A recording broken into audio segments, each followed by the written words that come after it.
네, 안녕하세요. 최준영입니다. 오늘은 여러분들이 좋아하시는 환타님 모시고 인도에 관한 이야기를 해보도록 하겠습니다. 안녕하세요, 환타님. 네, 안녕하십니까. 지난 시간에는 이제 인도의 미래, 제조업의 울산, 네. 뭐라고 하는 인도의 미래가 여기 있다라고 하는 타밀나두 네, 그렇습니다. 여기를 보면서 막 인도의 미래가 좋아 보이는데 오늘은 극과 극 체험이라고요? 네, 오늘은 이제 비하르라고 비하르. 아마 인도 관련된 얘기하다 보면 여기저기서 많이 나오는 네, 비하르 맨날 나오는 열등생의 대표. 열등생의 대표. 네네. 오늘은 그러면 인도의 바닥을 본다. 그렇습니다. 뭐 이런 느낌이겠군요. 그러면. 바닥을 보고 인도 네. 정치가 타밀나두도 되게 혼란스러운 영화 배우가 짠짠짠 하는 그렇죠. 분위기였는데 네. 그게 얼마나 정상적이고 이상적이었는지를 느끼실 수 있으실 겁니다. 네, 비하르 많이 들어보셨을 텐데 사실은 여기 가보신 분은 많지 않은 걸로 알고 있는데 예. 그 불교 성지가 여기 있어가지고 아, 성지순례하러 그렇군요. 가죠. 자, 어딨냐면 여기 있습니다. 인도 겐지스 평원이라고 하는 북부 지역이 있는데 네. 거기서 동쪽, 북쪽, 북동쪽에 있죠. 네팔 그래서- 남쪽에 있군요. 네, 그렇습니다. 네팔하고 국경을 맞대고 있고 네. 동쪽에는 캘커타가 있는 웨스트 벵갈, 서쪽에는 인도에서 인구가 가장 많은 우타르프라데시, 네. 그 남쪽에는 옛날에 비하리였던 하지만 지금은 분주가 된 자르칸드주가 있습니다. 이게 지도가 좀 이상하다 싶었더니 그렇군요. 보면. 네네. 네. 면적은 94,163평방킬로미터니까 한국보다 한 6% 작죠? 네. 대한민국 인- 10만. 네. 근데 인구가 1억 3,400만입니다. 1억 3천이 대한민국만한 면적이 모여 산다. 그러니까 한국보다 인구 밀도가 3배 정도 된다고 이야. 보시면 돼요. 자, 지도를 좀 확대해서 보면은 저 예. 가운데 파트나라고 써 있는 지역에 이렇게 선이 가늘게 보이죠? 네네. 저기 겐지스 강이에요. 저게 겐지스. 저기까지만 가도 겐지스 강이 어마어마한 대하가 됩니다. 이게 바라나시에서 보는 거랑 또 완전히 달라요. 그래서 강을 끼고 조성된 평야지대다. 평야지대. 그러면 농업하기 되게 좋겠죠. 그렇죠. 그래서 이게 저개발 지역이기도 하다 보니까 예. 이 88.7%의 인구가 농촌에 삽니다. 그러면 잘 살기가 참 쉽지 않겠다. 답이 안 나오죠. 그러니까 음. 농업을 해서 먹고 살 테니까. 네. 자, 인구 농업 센서스 자료를 보면은 네. 비하르의 평균 경작지, 가구당 경작지가 1,180평이에요. 1180평. 네. 네. 인도 평균이 3,270평입니다. 인도 평균의 3분의 1. 그렇죠. 근데 근데 이게 지금 비하르주는 합계 출산율이 제일 높아요. 몇 여기는 아예 명입니까? 3이에요. 3. 2.7에서 3 사이예요. 이야. 제일 많이 나와요. 인구는 계속 늘어나는데 그렇죠. 농지는 정해져 있고 타밀나두는 1점 됩니다. 1점 되고. 네. 그래서 집집마다 애가 한 셋은 있다고 봐야 되니까 네. 5인 가구가 1,180평에서 난 걸 가지고 먹고 살고 학교 보내고 병원 가고 다 해야 돼요. 이야, 그거 쉽지 않을 것 같은데. 여기가 거기다가 밀하고 쌀 같은 곡물 재배지예요. 그러니까 단위 면적당 재배지는 깨랄라가 더 낮은데 남부에 네. 여기는 고무랑 향신료라기 때문에 그러니까 고부가 가치예요. 고부가 지작물인데 여기는 여기는 그냥 곡물. 주식이에요, 주식. 음. 근데 문제는 이게 모두가 토지를 가지고 있으면 다행인데 네. 약 2천만 명 가량의 농민이 토지가 없습니다. 아니, 이 2천만은 가구예요, 가구. 2천만 가구. 예, 야, 꽤 많죠. 그러면 적어도 한 6천만 명 정도는 된다는 거 아니에요? 그렇죠. 그러니까 인도는 한국 같은 소작제가 아니라 농업 노동자 구조입니다. 오. 소작제가 있긴 한데 예. 농업 노동자가 더 많아요. 그냥 일당 받고 와서 일당 받고 일하는 거죠. 오. 그래서 이분들이만 하루 일당이 한국 돈으로 350루피에서 380루피, 음. 5,000원에서 6,000원 사이예요. 하루에 5,000원. 이걸 가지고 부양을 해야 되는 거예요. 아이고야. 그것도 이 농업 노동이라는 게 계절 산업이잖아요. 그렇죠. 그러니까 이제 우리나라에 이제 사계절 다 땅을 어떻게든 굴리잖아요. 우리나라는 이제 사실 농한기가 없는데 네. 여기는 아직까지 이제 농번기와 농한기가 분리돼 있고 이제 얼마 전에 디왈리라는 축제가 끝났는데 여기 추석이에요. 그럼 디왈리가 끝나면은 예. 놀아요.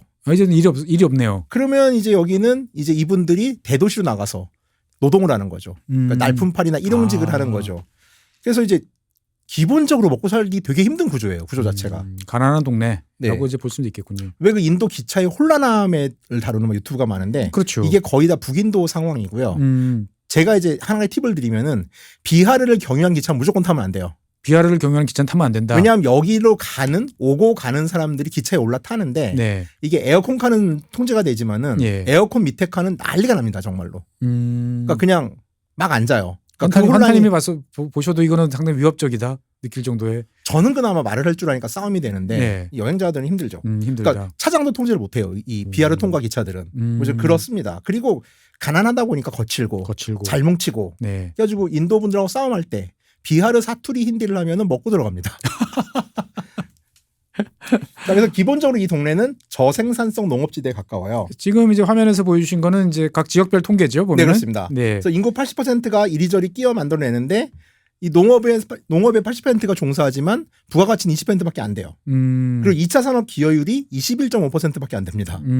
제조업이 거의 없고요. 제조업이 거의 없고. 여기서 말하는 2차 산업은 건설 노동자들이에요. 그러니까 구조 자체가 되게 기형적인 구조입니다. 그래서 인도에서 제일 잘 사는 주가 시킴인데 네. 여기가 지금 그 루피 단위로 2023-24년도에 58만 7천 루피가 이 GDP예요. 예. 근데 비하르는 6만 8천입니다. 10배 차이 나죠. 거의. 10배. 네. 야, 정말 가난한 동네. 예. 네, 그렇습니다. 그러면 이제 왜 비하르는 비하르가 되었을까? 그렇죠. 네. 자, 정치인들의 무능도 있지만은 예. 기본적으로 비하르는 중앙정부 혜택도 좀 소외된 지역이에요. 안 챙겨주나요? 네. 참고로 비하르는 옛날로 가면은 예. 아쇼카 황제가 있던 그 마우리아 제국의 수도가 비하르에 있었어요. 그런데 왜 그리고 지금 부처님의 활동 지역이에요. 그러니까요. 그래서 뭐 저기 많이들 가셨던 것 같은데. 네, 그렇습니다. 불교 성지도 있고. 네. 그러니까 일단은 건국 초기 때 이제 그 화물 운임 균등화 정책이라는 걸 피는데 이게 네. 무슨 말이냐면 인도 정부에서 운영되는 화물을 동일 가격으로 먹인 건데 비하르는 석탄지대예요. 네. 여기서 화물 산업을 일으키면 돈을 벌 수 있죠. 원가가 네. 싸니까. 그렇죠. 근데 이게 지금 중앙정부 정책에 의해 가지고서 화물 요금 균등화로 인해서 비하르가 일단 시드를 가질 수 있는 기회를 잃어버리고요. 초반에 돈을 벌 수 있는 기회를 놓쳤다. 네네. 그리고 2000년에는 이제 자르칸드로 나뉘는데 네. 이 자르칸드의 대부분의 산업시설과 철강시설이 있어요. 그나마 갖고 있던 것들이 그러니까 비하르는 농업지대만 남아버린 거예요. 그러니까 완전 빈 껍데기인 거죠. 그러니까 이거는 앞으로 얘기했지만은 중앙 정치인들이 비하르가 가지고 있는 카스트 시스템에 대한 거부감도 좀 있었던 것 같아요. 비하르는 장원 카스트도 상당히 센 동네다. 네, 그렇습니다. 자, 이 정치사에 인도 정치사 관심이 좀 있으시면은 이 만달위원회라는 거를 들어보셨을 거예요. 만달위원회 아시면 인도에 대해서 좀 많이 아신다. 그렇죠. 볼수 그리고 있겠죠. 이제 이걸 미리 좀 해두는 게 앞으로 설명이 편해서 비하르에 알겠습니다. 넣으려고 하는데 네. 한국에서는 87년 체제라는 말이 있죠. 그렇죠. 이게 이제 민주화와 군사 독재를 나누는 분수령 같은 네. 시스템이고 우리도 지금 이제 87년 체제 안에 살고 있잖아요. 인도는 만달 이전과 만달 이후를 한 일종의 시스템을 구분하는 선으로 씁니다. 네. 그러니까 이게 뭐냐? 인도가 이제 할당제가 있다는 거는 다 아시잖아요. 그렇죠. 그러니까 건국 초기에 이제 암베드카르 박사에 의해서 이제 스케줄드 카스트, 그러니까 천민들과 지적 부족민에게 21.5%의 할당을 줬어요. 그렇습니다. 그래서 이분들은 대학도 이제 쿼터로 가고 공무원도 쿼터로 가고 네. 공기업도 쿼터로 가요. 네. 근데 인도란 나라가 이 한 7, 80년대만 하더라도 이게 사실 21.5%를 구분하는 게 무의미한 게 그냥 그 위에 있는 사람들 다 절대 빈곤선이에요. 그러니까 옷을 위아래 입고 있냐 우통 벗고 사냐 정도의 차이인 거예요, 이게. 그러니까 그 유엔이 정한 이제 절대 빈곤선이 2.15달러인가 하루 그렇잖아요. 네. 그 이하가 인구의 50%였어요, 인도는. 그러니까 모두가 가난했기 때문에 그렇죠. 뭐 누구한테 뭘 더해주고 자시고 할 게 사실은 나올 게 없었다. 그러다 보니까 한 20% 정도 되는 이제 밥을 먹고 교육을 받을 수 있는 상층 카스트들이 네. 정관계 모든 걸 꽉 잡고 있는 거예요. 그렇겠죠. 그러니까 이걸 갖다 좀 더 균일하게 균등하게 만들어야 되잖아요. 네. 그러면은 하층 카스트보다 위에 있는 중간 계층, 이제 인도에서는 OBC라고 하는데 OBC. 네. 이들을 누구가 OBC인지를 정해가지고서 이들에게도 할당제를 주자. 할당제를 넓히자. 네, 그렇습니다. 그래서 이제 이 만다리위원회라는 게 처음 생기게 됩니다. 네. 그래가지고 인디라 간디 시대가 끝나고 인도가 79년도에 최초로 정권 교체를 하거든요. 그렇죠. 이때 총리였던 데사이가 네. 이제 프라사드 만달이라는 사람한테 할당제를 확대하기 위해서 혜택을 줄 사람들을 선별하는 기준을 만들고 누구에게 혜택을 줄 건지를 정하라는 위원회를 만들어요. 엄청 어려운 일을 맡겼군요. 그게 만달위원회예요. 그래서 만달위원회가 2년간 인도 각지를 다니면서 네. OBC, 그러니까 아더 백워드 클래시스라고 그렇죠. 하는 이제 기타 후진 계층이죠. 기타 후진 계층. 예. 네. 이 누군지를 판단하는 11가지 지표를 만듭니다. 그리고 이에 따라서 인구의 52%, 약 3,743개의 집단, 네. 이건 거의 카스트라고 보셔야 돼요. OBC에 포함시키고 네. 이들한테 27%의 할당을 주자라는 결론을 내려요. 27% OBC한테. 네. 그러면은 지금까지 22.5%가 혜택을 받았는데 네. 여기 27% 추가로 혜택을 받으니까 48%, 전 인구의 49.5%가 할당. 혜택을 받는 거예요. 그럼 이제 50.5%가 이제 실력에 의해 가지고 이제 가는 거죠. 예. 그러니까 이건 사실 폭탄인 게 한국에서도 이제 그 비정규직 노동자들 정규직할 때 가장 큰 문제 중에 하나가 정규직 노동자들이 저 사람들은 시험 봐서 공정한 경쟁에 의해 가지고 능력에서 들어오지 않았는데 왜 우리가 저들과 같은 권리를 누려야 돼라는 게 문제잖아요. 그렇죠. 이게 또 이제 젊은 세대한테 공정의 문제란 말이에요. 예. 물론 이제 좀 나이 먹은 사람들한테는 저게 왜 저렇게까지 하나 싶긴 한데 어쨌든 스펙을 쌓아온 친구들한테 되게 중요한 문제잖아요. 그렇죠. 이거랑 비슷한 문제가 생깁니다.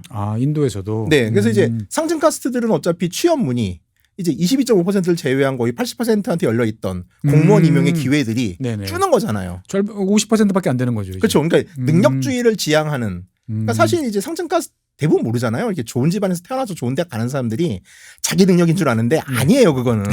근데 이제 그렇게 이해를 하는 거죠. 자, 그래서 이제 만달위원회 보고서가 80년 네. 이제 12월 31일 날 연말에 발표를 했는데 예. 이때 이미 대사의 정부는 붕괴했어요. 이미 정부는 붕괴했는데 위원회만 남아서 활동을 네, 하다가 그렇죠. 사실 국민의회 정부가 들어섰는데 네. 이게 아무리 봐도 폭탄인 거예요. 그렇겠네요. 이걸 하면 난리가 날 것 같은 거죠. 그렇죠. 그래서 국민의회 정부가 약 10년간 이 보고서를 뭉갭니다. 아, 폭탄 돌리기를 한 거죠. 근데 이게 무작정 폭탄을 돌릴 수가 없는 게 네. 누군가는 총대를 매야 돼요. 이미 다 위원회가 활동했다는 걸 알고 그렇죠. 거기 기준이 만들었다는 것도 또 알고 OBC들은 기대를 하는 거죠. 이제 왜 안 해줘? 왜 안 해줘? 90년 8월 7일 날 다시 정권이 국민의회에서 자나타달로 이동한 상태에서 네. 당시 수상했던 BP 싱이라는 사람이 중앙정부 공무원 채용의 27%를 OBC에게 주겠다라고 의회에서 선언합니다. 만달위원회 안을 받아들인 거네요. 네, 폭탄이 터진 거죠. 폭탄이 터졌다. 자, 저기 지금 손가락을 들고 있는 분이 이제 BP 싱 네네. 총리입니다. 델리, 우타르프라데시, 비하르 같은 인도 북부 네. 주의 대학생들이 난리가 나요. 그렇겠네요. 왜냐하면 이게 그래서 그 당시 구호가 능력주의를 지켜라. 능력주의를 지켜라. 라는 구호입니다. 음. 자, 이게 어느 정도로 심하게 격화되냐면은 90년 9월 19일 날 대학생 한 명이 분신을 합니다. 분신. 이 친구는 안 죽어요. 어? 근데 문제는 예. 뒤따라 분신이 이어지고 자살이 이어져서 예. 1990년 하반기까지 9월부터 12월 사이에 159명의 대학생이 자살을 시도하고 이 중 63명이 죽어요. 그러니까 이게 나라가 거의 반쪽이 난 거죠, 진짜. 하지만 BP싱은 물러서지 않습니다. 그냥 고수. 왜냐하면 이렇게 해야 인도가 발전할 수 있다는 거예요. 그러니까 음. BP싱이 했던 얘기 중에 가장 인상적이었던 게 뭐였냐면은 우리가 수천 년 동안 이 사람들 탄압했다. 문화적, 종교적으로. 그럼 이 사람들한테 기회를 줘야 되지 않겠냐. 이건 기회 균등이다. 능력주의가 중요한 게 아니라. 그러니까 현실적 고민이긴 해요. 인도 상황에서는. 뭐 맞는 말이기도 한데 다른 네. 한편으로 보면은 나의 어떤 미래를 절반 가까이 뜯겨나갔다라고 생각하면은 당사자한테는 또 화나는 당사자한테는 일이죠. 화가 나는 일이죠. 보면. 자, 참고로 이 폭풍의 소용돌이는 예. 주로 북인도에서만 몰아쳤습니다. 왜냐하면 지난 시간에 했던 타밀나두는 이미 60년대에 이미 이제 주정부 차원에서 OBC 할당제를 시행하고 있었어요. 그리고 사회적 합의도 이루어졌어요. 자, 그래서 이건 타밀나두는 어차피 이렇게 나눠서 간다. 타밀나두는 쟤들 왜 저래 크크크 하는 상황이었고 네. 북인도 난리가 난 거죠. 그러니까 인도가 넓어요. 진짜. 넓은 나라다. 네. 자, BP싱 정부는 이 문제로 1년 만에 또 붕괴합니다. 그리고 다시 국민의회 정부가 들어서는데 네. 이제 어쨌든 선언을 하고 이제 문을 넓히려 했잖아요. 공무원 네. 임용에. 예. 이걸 뒤집지는 못해요. 그렇죠. 그래서 그대로 가는 구조가 됩니다. 그리고 대법원에도 이제 헌법위헌 심판을 했는데 네. 대법원에서는 어떻게 결론이 났냐. 할당제의 총합을 50%를 넘기지 말아라. 그리고 OBC 중에서 크리미 레이어. 안에서 잘 사는 사람이 있을 거 아니냐. 그렇죠. 크림층이 있을 거 아니냐. 예. 이 사람들을 제외하는 단서 조항을 만들어라. 라고 해서 추가 할당제에 대한 위헌 심판을 기각합니다. 기각한다. 그래서 일단 절반을 안 법적으로 넘었으니까 문제 없다. 그렇죠. 그래가지고 이 92년도에 OBC 할당제가 시작이 돼요. 그리고 95년도에 이 쿼터제 할당을 받은 고위공무원 합격자가 나오기 시작합니다. 오. 그리고 2006년에 한 번 더 전국이 요동치는데 예. IIT와 의과대학과 법과대학에도 오픈을 해요. 대학에도 이제 오픈을 하는. 예, 근데 대학도 일반 대학은 오픈을 했는데 네네. 그중 공부 잘하는 사람들 그렇죠. 가는 대학 있잖아요. IIT 같은. 예. 이때는 제가 인도에 있었는데 예. 난리 나는 걸 몸으로 봤죠. 네. 자, 만다리연회가 인도 정치에 그 인도 역사에 가장 끼친 영향은 뭐냐면은 네. 정치 권력의 이동이에요. 정치 권력의 이동. 왜냐하면 그 전까지 90년 이전까지는 네. 20%의 상인 카스트가 모든 걸 다 장악하고 있었어요. 그나마 밥 좀 먹고 좀 배우던 사람들이. 교육을 시킬 수 있으니까. 예. 그러니까 뭐 국민의회나 심지어 뭐 인도 공산당만 하더라도 초기 공산당 당원들 이 명단 공산당 당서열이 있잖아요. 네. 그럼 한 1위부터 10위 중에 한 8명이 브라만이고요. 한 명 정도 달리트, 한 명 정도 무슬림 뭐 이래요. 그 초대 수상인 자와할랄 네루 같은 경우는 판디트 브라만이거든요. 그렇죠. 이 브라만도 예. 이게 제사 지내는 브라만하고 학자 브라만이 좀 나눠지는데 그렇죠. 판디트는 학자 브라만 중에서도 되게 잘 나가는 그러니까요. 브라만이에요. 최고잖아요. 그러니까 이런 구조였어요. 거기다가 인도가 문맹이 이 당시만 해도 50%가 문맹자이던 시절인데 이분들이 누리는 민주주의가 뭐냐면은 마디아 프라데시라는 지역에서 여기는 신디아라는 가문이 마하라자였어요. 왕이었어요. 왕. 근데 70년대쯤부터 이분들이 정치에 입문을 하는데 주민들이 마하라자가 당연히 통치를 해야지 하면서 이분들이 몰표를 줘가지고서 당선되는 이런 일이 계급적 각성이 이루어지지 않은 거죠. 근데 이 만다리위원회를 계기로 해가지고서 OBC들이 정치적으로 확성을 합니다. 일단 10년간 뭉갰잖아요. 예. 그럼 OBC 입장에서는 저 상층 브라만들이 내 새끼들 앞길을 가로막네라는 생각이 드는 거예요. 정치적으로 어떻게 보면 각성이 되고 결속이 강해졌겠군요. 그렇죠. 그러면. 기초적인 반감이 쌓이고 상층 카스터 나는 경쟁 관계였구나. 아. 저 사람들이 윗사람이 더 이상 아니구나 이 시대에서. 윗사람이 아니다. 라는 걸 인식하는 거죠. 그리고 이 인구의 52%가 제일 큰 조직이잖아요. 예. 이 OBC들의 집단 의식과 결속력이라는 표밭에 주목하는 정치인이 등장하기 시작합니다. 어떻게 보면 서로가 이제 갈려 있는 상황을 이제 이용하는 정치인들이 그렇죠. 등장하는 거죠. 보면. 네. 지난 시간에 너무 어렵게 설명한다고 그래가 쉽게 설명하려고 하는데 좀 쉬운 것 같지 네, 않죠? 쉽습니다. 네. 자, 야다부라는 카스트가 있어요. 야다부? 예. 북인도 최대 카스트 입자 중에 하나인데 네. 비하르 인구의 14%. 약 1,860만 명이 야다부 카스트예요. 그러니까 가장 큰 씨족인 거죠. 뭐 김해김 씨 같은 거죠. 네네. 거다 우리는 김해김 씨가 단일표를 행사하지 않지만은 네. 인도는 단일표를 행사합니다. 무섭다. 그래서 비하르주 최대의 단일 카스트 집단인데 네. 이 야다부가 원래 뭐냐면 아히르라고 불리던 목동들, 소치는 사람들이에요. 수드라예요, 수드라. 수드라. 근데 영국 식민지 시절을 거치면서 근대적인 낙농업이 발달하면서 네. 이 야다부 중에 부자들이 나오는 거예요. 그렇겠네요. 그러면서 이 사람들은 자신들의 신분 이동을 하고 싶은 욕구가 있잖아요. 그렇죠. 근데 책을 뒤져보니까 크리슈나 신이 목동 출신이네? 근데 크리슈나가 나중에 왕이 되거든요. 신이기도 하지만은. 그래서 야 우리가 사실 야다부가 수드라가 아니라 차트리아야 라고 주장을 계속해요. 그때부터 계속. 그러니까 이제 약간 집단 계층 이동 욕구가 있는 집단이고 네. 최대 파벌이었던 거죠. 자 랄로 프라사디 야다부라는 사람이 있습니다. 참고로 이건 젊었을 때 사진이고요. 지금 보면 아주 얼굴이 망가져지신 할아버지인데 빈농 출신으로 자라서 머리가 되게 좋아요. 70년대 그 인디라 간디 긴급조치 시절에 네. 학생 운동을 이끌던 비하르에서 가장 큰 주립 대학인 파트나 대학 총학생회장 출신입니다. 운동권. 네, 운동권이죠. 예. 그래서 77년에 이제 긴급조치 시대가 끝나면서 그걸 이제 선거가 열리잖아요. 네. 이때 선거의 주요 이슈는 그냥 인디라 간디 타도였어요. 그렇겠네요. 네. 근데 이때 이제 그 랄루는 비하르에서도 가장 빈곤층이 많은 차프라라는 선거구에 나오는데 네. 이 차프라가 인디라 간디 시절에 강제 불임 시술을 많이 하잖아요. 인구 조절한다고. 그렇죠. 이 피해자가 가장 많은 지역 중에 하나예요. 뭐 정말 원한이 들끓었던. 그렇죠. 거기다가 이제 이 반 인디라 진영의 이제 정치 지도자 우리나라 치면 이제 뭐 집권한 백기환이나 집권한 무니칸 목사 같으신 분이 이제 자야프라카시 나라얀이라는 분이 있는데 이분의 오른팔이에요. 이분이 시위만 하면 이제 옆에 가서 같이 연설하고 청년인데 연설도 잘하는. 그래서 29살 나이에 예. 연방 하원 연방 의원이 하원 의원. 네. 그때 OBC 출신이 오비스 출신. 정말 드문 일이었죠. 네. 그리고 만달위원회 공고가 시작됐던 90년에 랄루가 주 의회 선거에서 난 만달의 아들이다. 앞으로 이제 OBC의 세상을 열겠다라고 해서 42살에 주총리가 됩니다. 주총리. 네. 이야. 그러니까 비하리 역사상 처음으로 OBC 출신이 주정부 권력을 갖게 된 사건이었고 네. 이게 본격적인 인도에서 카스트 정치의 시작을 알리는 서막이기도 했습니다. 어떻게 보면 계급의식, 계급에 대한 어떤 인식이 있던 사람들이 그렇죠. 정권을 장악하는 첫 번째 케이스였다 이렇게 볼 수 있겠군요. 네. 그러면 비하르는 되게 각성된 동네처럼 보이는데? 그렇죠. 근데 우리가 네팔에서도 봤지만은 뭐 대부분 이제 권력을 잡으면 타락하는 분들이 많으시잖아요. 자, 랄로는 자신의 집권을 네. 억눌린 자들의 반격이라는 되게 정치적인 뭐 개념으로 그럴 수 있을 이해하고 것 같아요. 예. 자, 그래서 랄로는 이제 하층 카스트 정치 창시자로 열리는데 네. 이 랄로의 선거 공식은 이렇습니다. 비하르주 인구의 14.26%가 야다부 카스트예요. 15%는 자관 내표. 네. 네. 무슬림이 17.7%로 비하르가 무슬림인 거 되게 많아요. 이게 옛날에 벵갈이었던 지역이다 보니까 그러면 저것도 내표? 30% 고정표가 되는데 네. 이 무슬림은 왜 랄로의 표냐? 그러니까요. 랄로는 기본적으로 사회주의자예요. 아. 세속주의 정치인이고 예. 1992년도에 BJP가 그 비브리 마스지드를 부셔서 그렇죠. 아유대 사태가 나기 자유대사 전에도 행진은 계속했어요. 90년 행진팀이 그 유명한 아드반이라고 하는 이제 극우 정치인 지금 돌아가셨지만 예. 그 사람이 라마에 분장을 하고서 마차를 타고 오는데 예. 랄루가 이때 주지사였거든요. 예. 아드반이를 체포해 버립니다. 이야. 그리고 이틀간 구금시켜 버려요. 초강성으로 그냥 대응. 그러면서 무슬림의 표와 인도 세속주의 진영의 지도자로 올라서는 거예요. 그러면 이제 32%는 무조건 먹고 들어가는 정치인. 거기다 OBC니까 OBC가 예. 또 52 중에 야다부가 14.16이잖아요. 예. 그러니까 이 선거 공식이 불패의 선거 공식이 되는 거예요.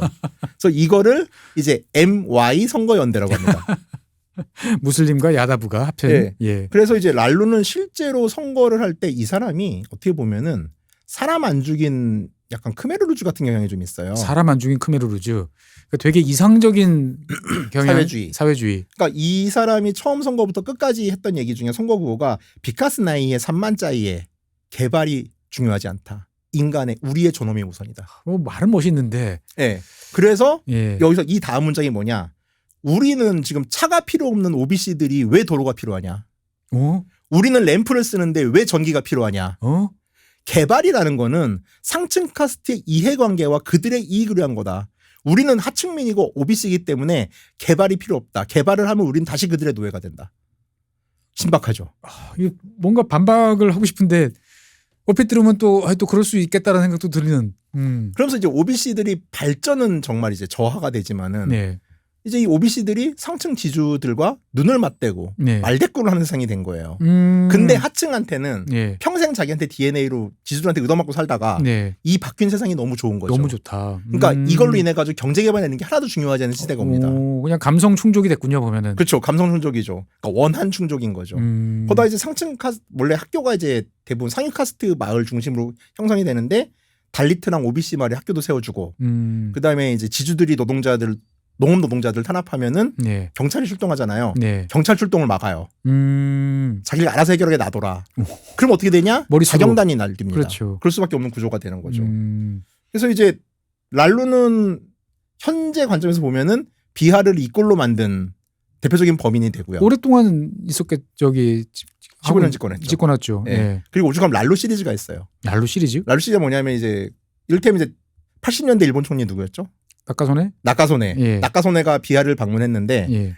이제 랄루가 어딘가로 데려가더래 계곡으로. 예. 그랬더니 저기 댐이 보이느냐. 예. 나카소네가 안 보인다. 예. 당연하지 내가 다 해먹었거든. 그래서 이제 나카소네가 너무 기가 막혀서 예. 비하를 나한테 맡겨봐라. 예. 내가 비하를 3년 안에 일본으로 만들 수 있다. 예. 이 랄루가 나카소네한테 일본을 나한테 3년만 맡겨달라. 비하르로 만들어주겠다. 라는 이야기가 있는데 이게 뭐 이제 뭐 누구에 따라서 아베가 그랬다는 얘기도 있고 그러니까 이제 그런 가짜 시리즈 얘기예요. 가짜 얘기인데 그런 시리즈군요 이제 보면은. 조롱하는 거죠. 쉽게 예. 말해서. 자, 1990년부터 2005년까지 랄로 프라사드 야다부와 그의 아내인 라브라 데비가 공동 집권 연속으로 집권을 합니다. 여기도 족벌이었군요. 부인이 집권을 한 가장 큰 이유는 예. 이분이 크게 해드셔가지고 감옥을 갔는데 예. 이게 내각제잖아요. 예. 그러니까 자기 부인을 총리를 만들어도 되는 거예요. 그래가지고 이제 이분이 무학이거든요. 부인이. 사인하는 걸 가르쳐가지고 이제 그게 뉴스에 생방송으로 막 중계되고 막 그랬어요. 그러면서 인도에서도 세상에 저런 일이 뭐 이런 상황이었죠. 자, 그래서 이제 이 랄로 프라사드 야다부 집권 시대의 경제 지표를 보면은 1990년대 비하르의 1인당 소득 증가율이 0.12%입니다. 0.12%. 뭐 증가 안 했다 보면 되겠죠. 같은 시기 인도 전체 평균이 4%예요. 4% 정도 됐잖아요. 예. 그러니까 33배 정도 차이가 나는 거죠. 거기다가 이제 2001년부터 2005년까지 비하르의 그 주내 총생산 성장률이 2.9%예요. 2.9%. 인도 평균이 7.2%였어요. 그러니까 평균보다 한참 미달하는 어떻게 보면 이제 그 평균 이하, 그렇죠. 평균 깎아먹는 존재가 비하르가 그러니까 이제 됐군요 보면은. 그렇죠. 그러니까 인적 지표도 2001년 비하르 문해율이 이제 47.5%. 당시 인도 평균보다 17%가 낮았어요. 항상 인도 통계 보면은 비하르 대비 뭐 타밀나두 이렇게 나와요 까먹죠, 보면은. 까먹죠. 예. 여성 문해율은 33%에 불과했습니다. 그리고 인간 개발 지수는 이제 연속 꼴찌.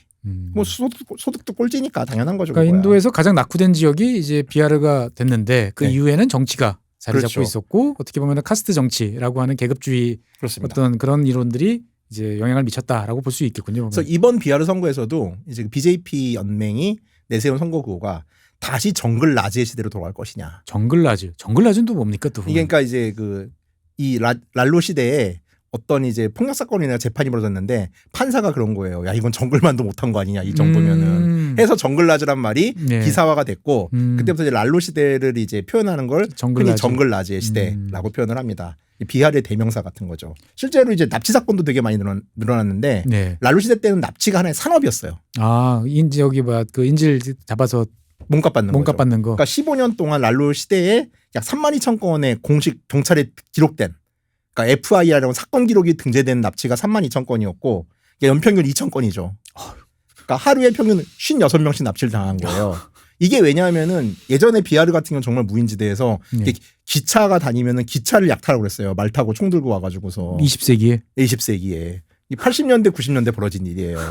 근데 그런 거보다는 이 사람 납치가 훨씬 효율적인 거예요. 아, 위험 부담도 없고. 위험 부담도 없고 타겟을 딱 잡아가지고. 그래서 비하르에서 하도 기차를 가지고 공격을 하니까 이제 기차마다 총등군인이 타거든요. 지금도 타요 인도는. 이제 그래서 이제 사업가나 불충 자녀를 납치해가지고 몸값을 받아내고 네. 이게 은행 강도보다 훨씬 안전한 사업인 안전하고 거죠. 이익도 그래서 높고. 납치 산업이란 말이 정말 생겼고. 그래서 비하르에서는 상층 카스트들 이제 아이 학교 보내고 이런 사람들이 네. 되게 많이 다른 쪽으로 이주를 합니다. 그렇겠네요. 그러면서 또 이제 그 약간 그 상층 카스트의 공동화 같은 게 이루어져요. 그럼 결국은 이제 이 지역을 발전시킬 수 있는 그나마 있던 인적 자원마저 다 빠져나가는. 그리고 이제 다들 아시는 그 비하르에서 당시 벌어졌던 학살들. 그러니까 소위 말하는 마오이스트의 마오이스트의 감화를 받은 농민들과 네. 농민들이 지주에게 대항하고 낙살. 지주들은 낙살이라고 그러죠. 네. 지주들은 자기 자경단을 써가지고서 또 다시 농민들을 학살하는. 네. 그러니까 농민들이 지주를 학살하고 지주가 자경단을 써서 농민을 학살하는 일이 벌어져서 이게 97년도가 제일 심했는데 이때 12건의 집단 학살이 벌어지고 130명이 죽습니다. 그리고 이제 98년에 76명. 무법천지였군요. 99년도 108명. 그러니까 정글 나즈라고 하죠. 그러니까 이런 무장투쟁이 벌어졌고 97년 락스만푸르 학살 사건이 제일 유명한데 이게 달리트 농민 58명이 학살당해요. 브라만들한테. 예. 그러니까 이제 반대로 99년이 되면은 또 이제 극좌 무장 세력이 상층 카스트 마을을 급습격해서 35명을 죽이고. 정말 어떻게 보면은 이제 끝판왕이군요. 그렇죠. 네. 그래서 이 학살 사건은 그러니까 이제 소위 말해서 이게 일반적인 학살보다는 방어적인 이제 약간 저항이라고 보는 시각도 그렇게 있어요. 볼 수도 있겠습니다만, 야 쉽지 않다. 그러니까 이게 가장 큰 문제는 뭐냐면은 이제 OBC 정치가 되고 만다리언의 이후로 특히 우타르 프라데시랑 비하르 같은 경우는 소위 말하는 상층 카스트의 권력이 어느 정도 저물면서 네. OBC들이 정치 권력을 획득하는데 예. 랄룬 여기서 이 권력 교체기는 늘 혼란스럽잖아요. 여기서 새로운 기준을 잡아야 되는데 랄룬은 뭐 공무원을 고용한다거나 경찰을 늘린다는 걸 갖다가 모두 상층 카스트의 힘을 강화시킨다고 이해를 했어요. 그래서 사실 랄루 지배 시절에 비하르는 정말 공석이 많았거든요. 사람을 안 뽑아요. 그러니까 아까 그래서 말씀하셨던 크메르주라고 하는 거예요. 사람 그래서. 안 죽인 크메르주라는 표현이 딱 맞군요. 네, 보면. 네. 그리고 이제 정치 범죄가 정말 많았는데 반도파에 대한 이제 정치 깡패들이 이용한 사건. 뭐 얼마든지 그거 있을 수 있을 것 같고. 대표적인 게 이제 랄루 측근 중에 하나인 이제 그 모하마드 샤하부딘이라는 사람인데 이 사람은 이제 납치, 성폭행 강간이에요. 이거는. 그다음에 살인 등으로 거의 18건의 사건에 기소가 됐는데 이 랄루 프라사데 아다부의 정당 소속으로 4선 의원을 지냅니다. 뭐 인도에서는 범죄자가 이제 연방의회 의원도 하는 일이 뭐 비일비재하다라고는 하지만 이번 비하르 주 선거에서 네. 국회의원 243명 중에 네. 의원이 주의회죠. 네. 100명이 강력범죄 연루자예요. 뭐 살인, 뭐 네, 그쵸, 강간, 그쵸, 그쵸. 뭐 이런. 자, 94년에는 고팔간지라는 지역에서 한 공무원이 군중한테 맞아 죽는데 네. 이거를 선동한 사람이 전직 국회의원이었어요. 그러니까 거기 아수라장이 펼쳐지는 거죠. 그러니까 공권력 완전히 무너지는 거고. 어떻게 보면 인도의 약간 치부 같은 동네가 비하르다 이렇게도 생각이 되네요. 보니까. 그러니까 온갖 범죄자들은 비하로 다 흘러가요. 아 결국은. 예, 네, 그렇게 되죠. 자, 2011년에 이제 그 논문 하나가 있었는데 States Incapacity by Design. 설계된 무능력이다. 그러니까 일부러 이렇게 만들었다. 네네. 그러니까 전략적으로 관료제의 기능을 무력화시켰던 거다라고 얘기를 해요. 왜냐? 관료의 대부분이 상층 카스트였기 때문에. 그래서 공무원 충원도 회피하고 교사 자리도 공석으로 놔두고 그러니까 상층 카스트들이 요직을 차정을 막기 위해서 모든 거를 수단을 써서 폐업을 한 거죠. 결국은 동네는 망가지고. 그러니까 계급투쟁인 거예요. 이게 어떻게 보면 진짜. 유치한 계급투쟁. 네. 그게 핵심이네요. 보니까. 그렇죠. 그래서 이제 그 말한 도로가 없는데 차가 왜 필요하냐라는 말이 그렇게 나온 거예요. 다시 한번 얘기를 하자면은. 그래서 랄루한테 개발은 엘리트들의 담론인 거예요. 그러니까 비카스 나이의 3만짜리의 개발은 꺼져라. 가 나오는 거죠. 근데 이게 당시 지지층한테 먹힌 거예요. 먹히겠네요. 왜냐하면은 내가 맘대로 좀 지전 삿대질할 수 있는 세상이 너무 좋은 거예요. 너무 지금. 좋으니까 뭐 예. 그거 개발 뭐 중요해. 뭐 쟤네들한테 좋은 일 시켜준다며.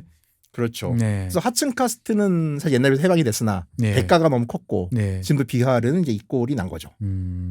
어쨌건 머릿수가 많다 보니까 그 인도 전체 정치에서는 상당히 중요한 지역이다라는 점은 분명할 것이고. 네. 예. 자, 2005년 11월에 비하르의 결정적 변화가 있다는 게 정권 교체가 됩니다. 그 비하르에서. 네. 예. 그러니까 랄루 프라사드 야다브 정권이 심판을 받고 니티시 쿠마르가 이끄는 정당이 집권을 해요. 이 지금 보는 분이 니티시 쿠마르인데 네. 이 사람도 OBC 출신이고 랄루와 같은 편이었어요. 한때는. 근데 분리를 해서 이제 랄루와 정반대의 길을 정권 교체를 했으니까.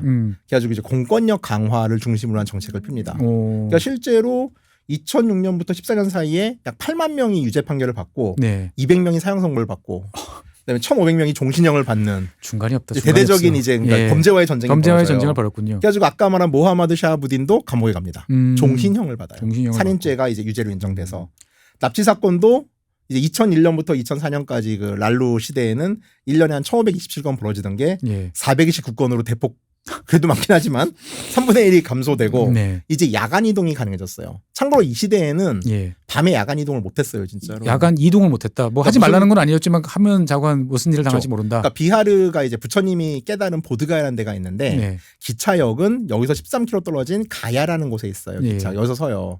그럼 13km잖아요. 예. 해가 떨어지면 여기를 가지 말라고 가이드북에 공식적으로 썼어요. 그러니까 이 13km 사이에 총을 들고 와가지고 털어가고 뭐 별일이 다 있는 별일이 다 거예요. 일어나니까. 지금은 그 정도는 아니에요. 네. 어쨌든 이 쿠마르가 집권을 하면서부터 이제 그 비하르라는 동네가 어느 정도 그래도 꼴은 좀 갖춰가면서 좀 변화를 그렇죠. 했다 이렇게 볼 수 있겠군요. 네. 그리고 13년부터 14년 사이 비하르 경제 성장률이 14.5% 기록하면서 이때 모든 인도 언론이 비하르가 살아났다라고 했으나 그건 기저효과죠. 기저효과죠. 그렇죠. 이 한 해만 기저효과죠, 그랬고요. 보면. 예. 어찌됐건 뭐 이제 초등학교 취학률도 올라가고 그랬는데 이게 사실 그렇다더라도 비하르는 여전히 비하르예요. 정글 라지가 없는 거죠. 자, 그래서 가장 중요한 게 뭐냐면은 네. 그럼 니티시 쿠마르가 20년째 통치하고 있거든요. 예. 이분이 10번 정도 주수장을 했어요. 10번. 예. 근데 경제 성장률도 두 자릿수를 한번 찍었는데 왜 지금도 유명한 이 꼴인가? 네. 일단은 출발점이 너무 낮았어요. 그러니까 도저히 어쩔 수 없는 격차가 너무 벌어졌다. 그러니까 이미. 15년 동안 정체돼 있었던 것들을 회복할 수 없는 상태가 된 거죠. 랄로 시대에. 네. 그래가지고 90년대 경제 개방되잖아요. 그러니까 인도가 이때부터 급빛을 올리는데 그때 비하르는 뒤에 떨어졌다. 제자리 걸음을 했고, 그러니까 이 격차를 따라잡으려면은 평균 성장을 하면 안 돼요. 그렇죠. 초월 성장을 해야 되는데. 2배씩 해야죠.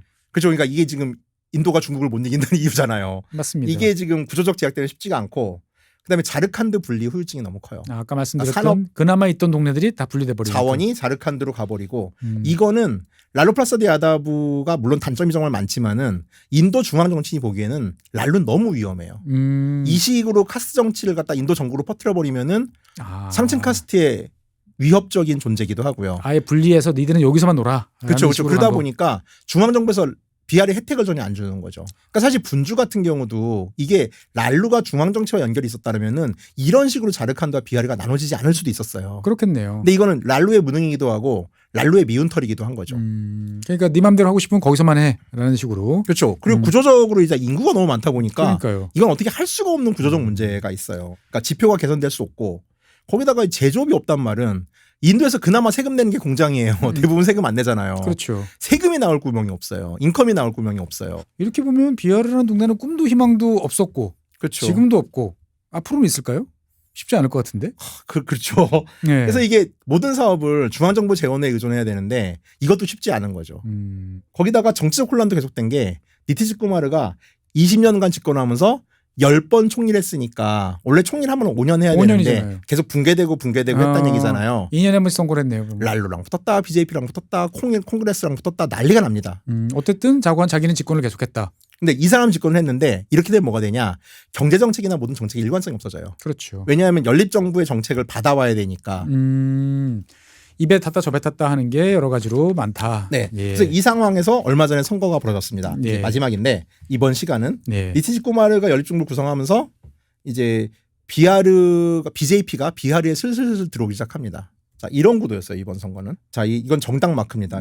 헬리콥터당도 인도식 있고 선거죠. 화살당도 있고 램프당도 있고 예. 이제 손바닥이 인도 국민회의죠. 국민회의. 예. 자, BJP는 예. 이 카스트 정치를 붕괴시켜야 돼요. 그래야 왜냐하면 그래야 힌두 트바로 예, 다 뭉치는 거죠. 우타르프라데시에서 어떻게 했냐면은 달리트와 상층 카스트 연대를 만들어요. 이 모델로 힌두교를 하나로 엮어가지고 표를 받는 거예요. 근데 이 모델을 비하르로 확대시키고 싶어요. 네. 그리고 비하르가 무너지면 그 다음은 웨스트 벵갈이에요. 그렇죠. 최종 목표는 타밀나두예요. 타밀나두까지. 왜냐하면 BJP의 구상에서 타밀나두는 BJP가 구상하는 국가적 이념의 적이에요, 거의. 그렇죠. 무슨 힌두 투바 자체를 인정하지 않으니까. 근데 이 비하르는 아직까지는 카스트 연대가 너무 강고한 거예요. 그리고 그게 이번에 붕괴됩니다. 이번에 붕괴. 이번 선거의 가장 중요한 점은 그거예요. 카스트 정치가 붕괴됐고요. 붕괴되고. 다음 시간에 얘기하겠지만은 예. 상층 카스트 공천율이 정말 높아요. 즉 만달 이전으로 돌아가고 있어요. 만달 지금 이전으로 돌아가고 있다. 네. 결국 어떻게 보면 40년 동안 여러 가지 극심한 혼란, 가난 이런 걸 겪었는데 결국은 또 BJP랑 또 붙으면서 여러 가지 또 다양한 모습이 나타나고 있다. 그렇습니다. 그래서 다음 시간에는 이번 선거 이야기를 하면서 네. 비하르 이야기를 이어가겠습니다. 네, 어쨌든 인도에서 가장 잘 나가던 동네 이야기를 했었고 이번 시간에는 인도에서 가장 바닥을 기고 있는 비하르 이야기를 해봤습니다. 여러 가지 생각이 많이 드는데 어쨌든 궁금하신 사항들 있으시면 댓글로 남겨주시면 환타님께서 다음 시간에 보시고 네. 한 번 더 이야기를 해주시지 않을까 싶습니다. 네, 오늘은 인도의 극과 극 체험 비하르 이야기를 해봤습니다. 다음 시간에는 새로운 이야기 비하르 계속 이야기하시는 거죠? 네, 그렇습니다. 네, 지금까지 시청해주신 여러분 대단히 감사하고요. 나오신 환타님 고맙습니다. 네, 감사합니다.